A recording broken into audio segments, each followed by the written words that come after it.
Saludos amigas, amigos, ustedes sintonizan a Acento TV y este es su espacio de entrevistas y comentarios a partir de ahora.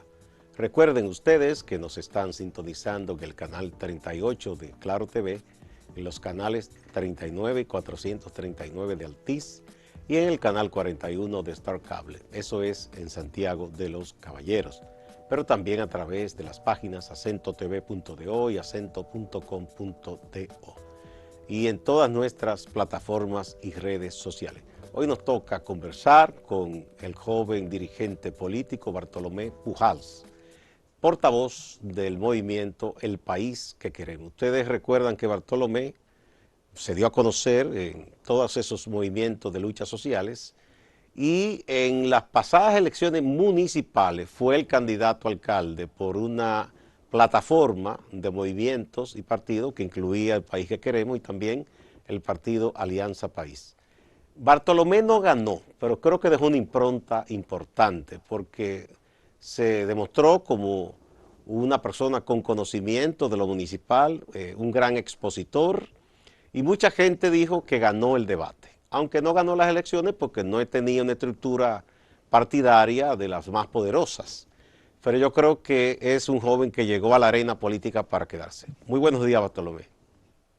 Muy buenos días, Gustavo. Lamentando no poder estar ahí contigo y muchísimas gracias por la invitación. Bueno, quería conversar contigo, y lo voy a hacer con otros jóvenes de la política, para reflexionar un poco de cómo ustedes, los jóvenes políticos, observan lo que ocurrió en estos comicios y la lectura que ustedes les dan de cara al futuro. Mira, lo primero que nosotros tenemos que eh, tener en cuenta para ver lo que pasó aquí en estas elecciones del pasado domingo es lo que ha venido pasando aquí en los últimos 10 años con los principales movimientos sociales, que son los que han venido dando la lucha por las principales causas democráticas. Pero sobre todo, hace 3 años, hay que recordar lo que constituyó para el pueblo dominicano el movimiento más grande, un movimiento sin precedentes como lo fue Marcha Verde, que desde aquel momento yo vengo diciendo que fue un parteaguas en la historia política dominicana. Porque aquel movimiento fue un síntoma muy fuerte de años de desconexión de la clase política con la ciudadanía, y de un régimen político que había perdido su capacidad de seducción y su capacidad de incluir a todo el mundo. Y todos esos movimientos, además, hay que ver lo que fue el 4%, también la lucha por los haitises, la lucha por Loma Miranda, que decantaron, desde mi punto de vista, en lo que fue Marcha Verde, y que luego plantó la semilla para lo que ocurrió en la Plaza de la Bandera, luego de las suspendidas elecciones.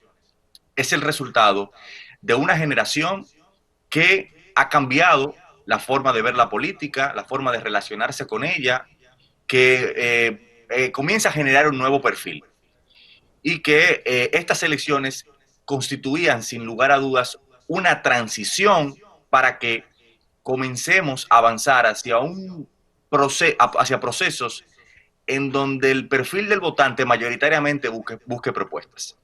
La gente se ha cansado de la forma, no solamente en la República Dominicana, sino en toda la región, de un régimen político que se ha construido, se supone democrático, pero que se ha construido de espalda a la ciudadanía.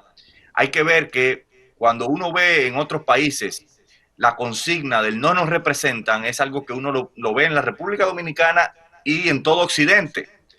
La gente ha estado cuestionando esta forma de democracia, reivindica la democracia porque la consigna global ha sido democracia real ya, y eso hace que el listón de los candidatos que estén decididos a administrar sea muchísimo más alto.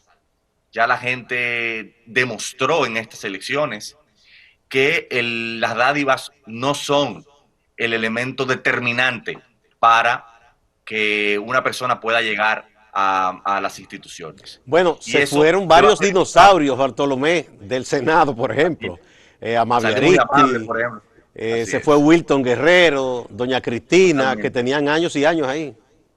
Totalmente. Entonces, y sobre todo la gran cantidad de candidatos jóvenes y de candidatos jóvenes que ahora van a ser electos, como es el caso, por ejemplo, del virtual diputado, nuestro amigo y compañero José Horacio Rodríguez, quien contra todo pronóstico, con todo en contra, con un sistema político que, dicho sea de paso también, desde el punto de vista electoral, Gustavo, está hecho y diseñado para que las opciones alternativas no puedan Para entrar excluir, para excluir. Claro. Y contra todo eso pudo lograrlo. Yo creo que también, por ejemplo, sin pecar del modesto, la candidatura de nosotros a la alcaldía del Distrito Nacional comienza a marcar un precedente en donde la gente comienza a mirar hacia propuestas que realmente presenten cosas, que que Impactó, sean de verdad impactó. ofertas electorales. Y yo creo que eso es halagüeño porque comienza a decirle a esa vieja política de que tienen que comenzar a cambiar porque si no van a desaparecer del sistema político. Ya no tienen forma de seguir manteniéndose en el sistema político de la manera en que lo han venido haciendo, porque hay una ciudadanía que está muchísimo más informada, que está cada vez más consciente del papel de la política en su vida y que por tanto está dispuesta a participar para que no nos sigan gobernando personas que realmente terminan utilizando la política para servirse y no para servirnos. Mira, yo veo algunas cosas interesantes en este proceso, Bartolomé.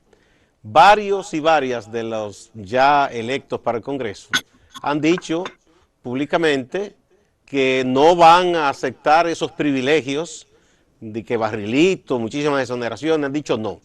De hecho, el caso de Alianza País, hay que reconocerles a ellos que de manera colectiva hicieron un compromiso solemne que los suyos que saliesen electos para el Congreso no podían hacerse con esos privilegios.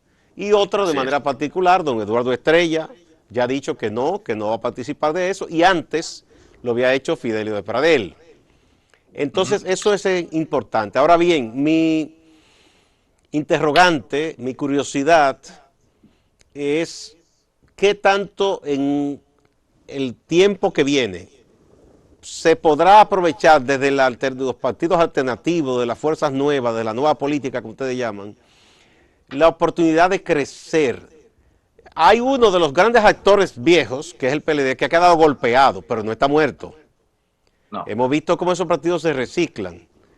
No sabemos cómo le irá al PRM en el poder. Uno espera que le vaya bien por el bien del país, pero si hace y repite las cosas que hicieron los demás, habrá pronto un desaliento, un desencanto. De hecho, la gente le está pidiendo acción en el tema de la corrupción. Esa es una gran interrogante. Perdón. Entonces, yo creo que hay espacio para crecer, pero al mismo tiempo me preocupa que opciones que han sido alternativas, uno no ve que logran impactar y crecer. Y eso es hasta triste, porque uno sabe que hay buena intención, hay convicción, pero por algo no logran enamorar a la ciudadanía. Mira, lo primero, yo estoy de acuerdo con que hay que hacer una autocrítica de estos sectores, porque lo cierto es que si bien la corrupción ha pasado a ser uno de los temas que más le importa a la ciudadanía, es insuficiente como discurso político, es insuficiente como propuesta política. Y una de las cosas que yo creo que demostró esta candidatura es la necesidad de abundar y enfocarse en un significante que ha sido pasado de lado, pero es el que más le interesa a la ciudadanía, que es el tema de la justicia, pero en términos de la justicia social. Es decir, Bartolomé, por favor, te pido que pongas un puntito ahí, justicia social, porque me piden la pausa. Cuando retornemos, para que me desarrolles esa idea, por favor. Gracias.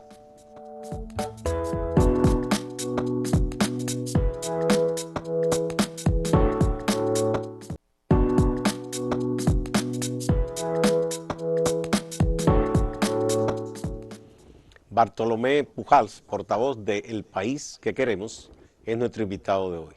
Decías antes de que fuéramos a la pausa, cierto, la gente anhela que se le ponga fin a la impunidad. Quiere justicia contra los corruptos en la figura de lo que ustedes los abogados llaman la vendetta pública. Pero eso no es suficiente.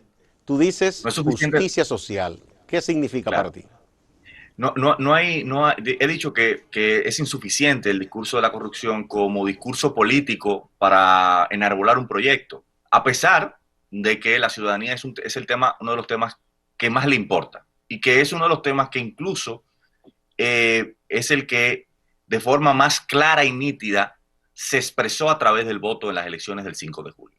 Ahora, el tema de la justicia social implica, más allá del valor que todos conocemos, es que la gente ha comenzado a entender que esto es un sistema injusto, un sistema que por más que tú trabajes, no vas a tener quizá la posibilidad de tener una vida con bienestar, con dignidad, de que no vas a tener acceso a un sistema de salud que te proteja, que no vas a tener acceso a un sistema de seguridad social, de que no vas a tener un acceso a protección por parte del Estado para que tú puedas desarrollar tu proyecto individual.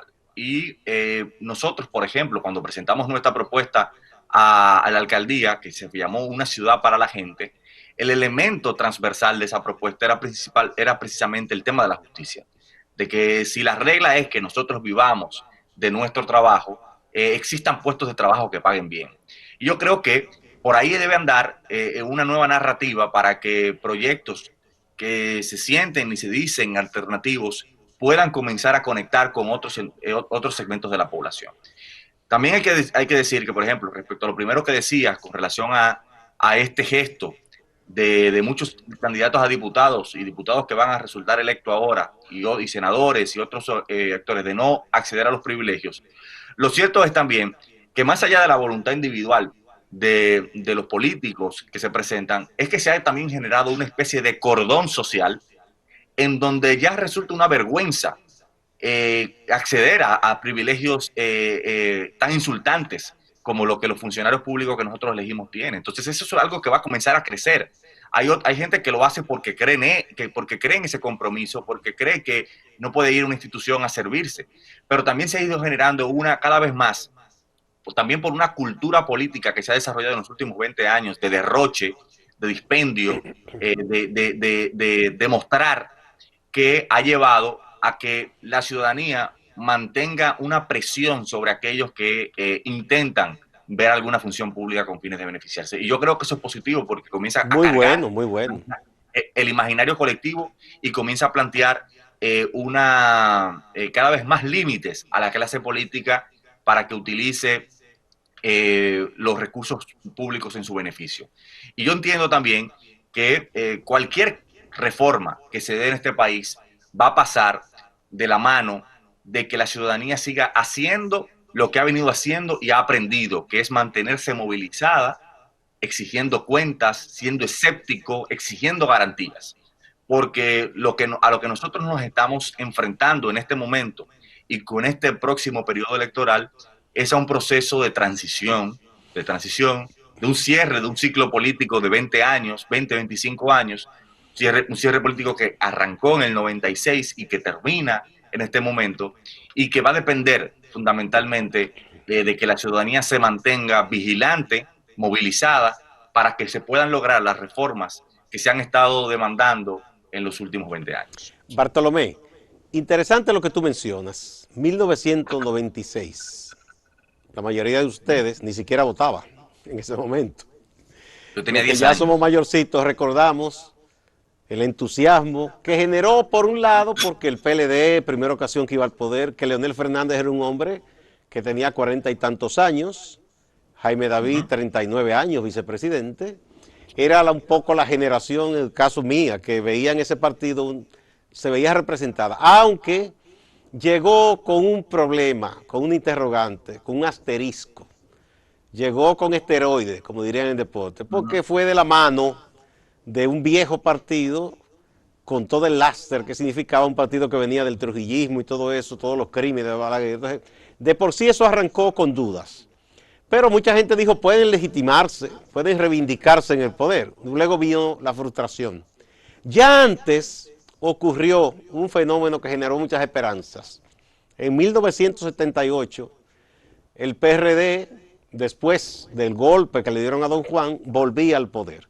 Aunque en un aspecto cumplió porque el partido eliminó leyes absurdas que prohibían ideas, permitió el regreso de los exiliados, abrió las cárceles que estaban llenas de presos políticos, hasta ahí estuvo bien.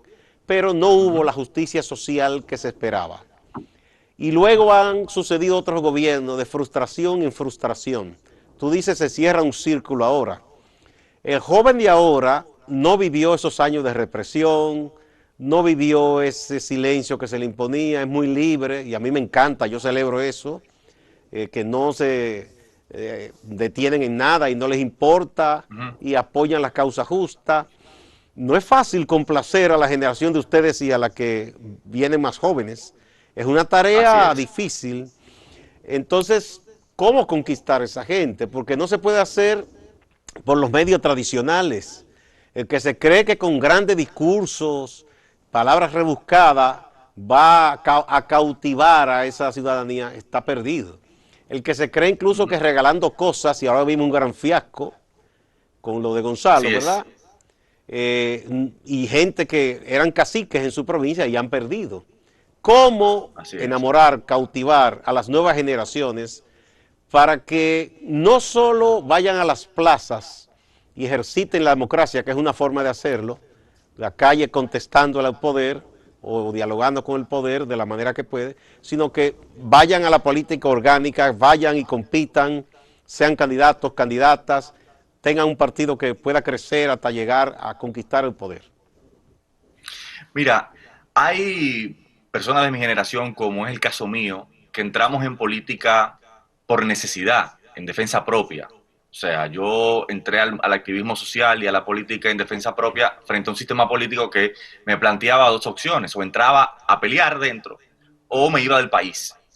Sin embargo, yo creo que por lo menos la generación mía, los primeros que hemos dado estos pasos, han ayudado también a inspirar a otros a que entren a la política, más que por defensa propia, sino por compromiso patriótico. Y eso es importante, de mucha gente que recuperó la esperanza a partir de que nosotros hemos comenzado a dar esos pasos. Y cuando digo nosotros me refiero a la generación de los movimientos sociales, como yo comienzo a llamar, que tiene los últimos 10, 15 años. Y yo creo que para que la clase política pueda comenzar a legitimarse frente a esta generación, va a valer mucho la cultura del ejemplo. Y por ejemplo, en el caso de Luis Abinader, que es el presidente electo, que gana, ciertamente hay un voto que más que a favor del PRM es un voto en contra del PLD. Sin embargo, yo no me preocuparía en este momento por la fortaleza de su propuesta para conquistar o persuadir a la gente. Yo lo que me enfocaría es en qué va a hacer el presidente Abinader para ganar la legitimación rápidamente de una ciudadanía que va a estar constantemente negándosela. ¿Por qué? Porque la ciudadanía va a estar atento a acciones concretas. Tú, por ejemplo, planteabas el tema de la corrupción, de cómo ya, por ejemplo, ayer lunes, inmediatamente se hizo viral, por ejemplo, y se generó una tendencia con un hashtag, los queremos presos. Porque una de las primeras señales que tiene que mandar este gobierno para poder convencer a esa generación a la que tú mencionas, a la que yo pertenezco, es cuál va a ser el procurador general de la República que van a designar. En el contexto que tenemos, que lo tiene que designar el presidente, si no se designa un procurador independiente que cumpla con los requisitos que está exigiendo la ciudadanía, en lo que se generan las reformas necesarias, porque aquí hay que necesariamente hablar de que tenemos que entrar en una reforma constitucional para poder sacar al procurador, por ejemplo, del Consejo Nacional de la Magistratura, para poder también de que hay que impulsar una serie de leyes, de reformas fundamentales para poder independizar el Ministerio Público, lo que habrá que hacer, la discusión respecto al Consejo Nacional de la Magistratura y las altas cortes que tenemos, que son de factura peledeísta. Es decir, esas son señales claras que si el presidente Luis Abinader no las da de inmediatamente va a generar una movilización. ¿Por qué? Porque el músculo ciudadano ya está ejercitado, ya la gente está en la disposición de salir rápidamente a las calles a defender sus derechos, a exigir que las autoridades lo hagan. Entonces, yo creo que la cultura del ejemplo es lo determinante en este momento de que no haya borrón y cuenta nueva, de que se persigan los corruptos, de que se pueda comenzar a recuperar parte de lo robado, de lo que se ha robado aquí en 16 años. Y que todo esto bajo el debido proceso, respetando la Constitución, pero que no haya impunidad. Porque además este gobierno se va a enfrentar a una crisis económica, una crisis sanitaria sin precedentes, que su mayor fuente de legitimación está en comenzar a dar golpes contundentes contra la corrupción y contra la impunidad, para que pueda entonces la ciudadanía comprender las situaciones excepcionales que se van a comenzar a presentar en la República Dominicana. Vamos a otra pausa, Bartolomé. Volvemos de inmediato.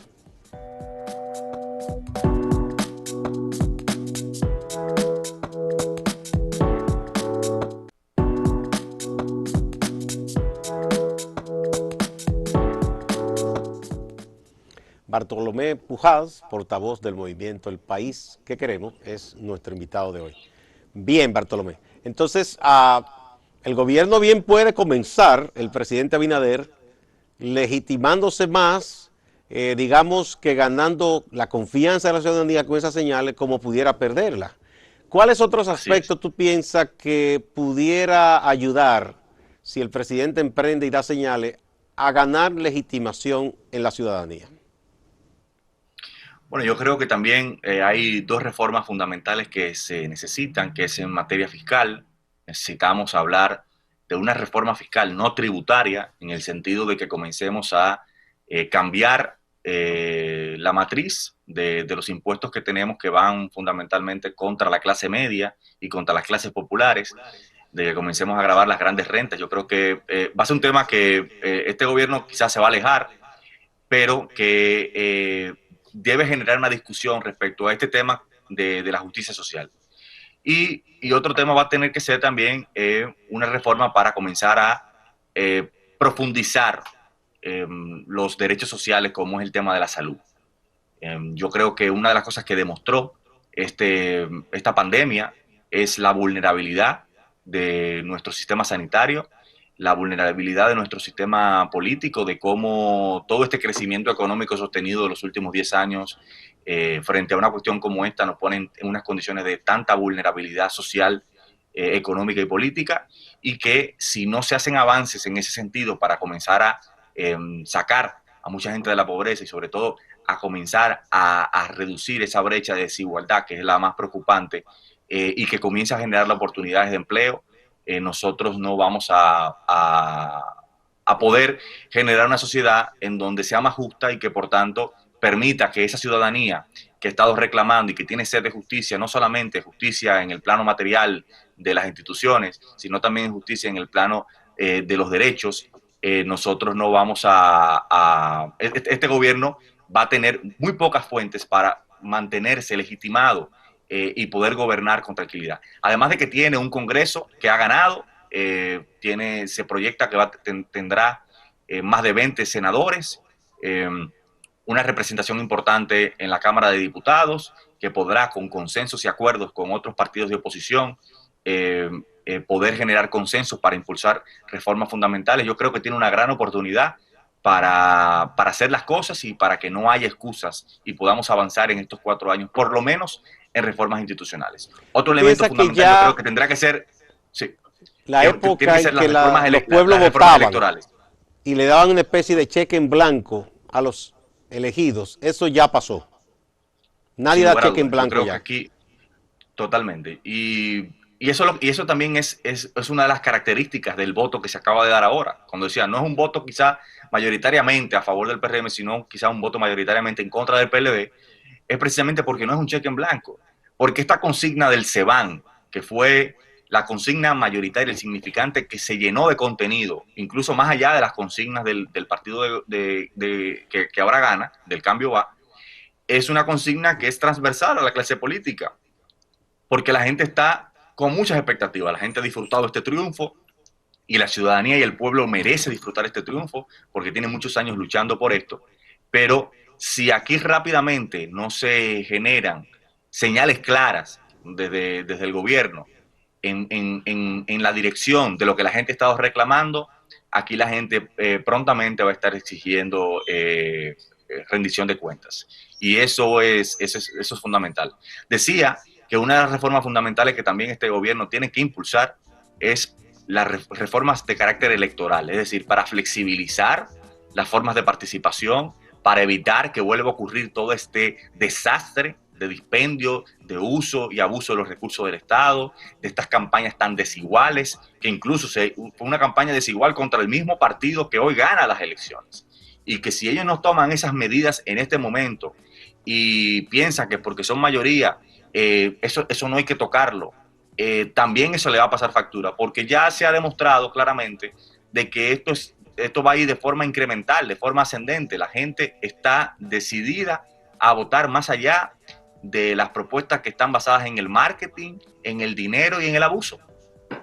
Muchísimas gracias, Bartolomé. Ha sido un grandísimo honor conversar contigo sobre lo que acaba de acontecer y un poco poniendo la vista más allá en el futuro inmediato. Muchas gracias a Bartolomé Pujals, portavoz del movimiento El País que Queremos. Igual a ustedes, amigas y amigos, muchas gracias. No se vayan, que siempre hay más en Acento TV y Acento Portal.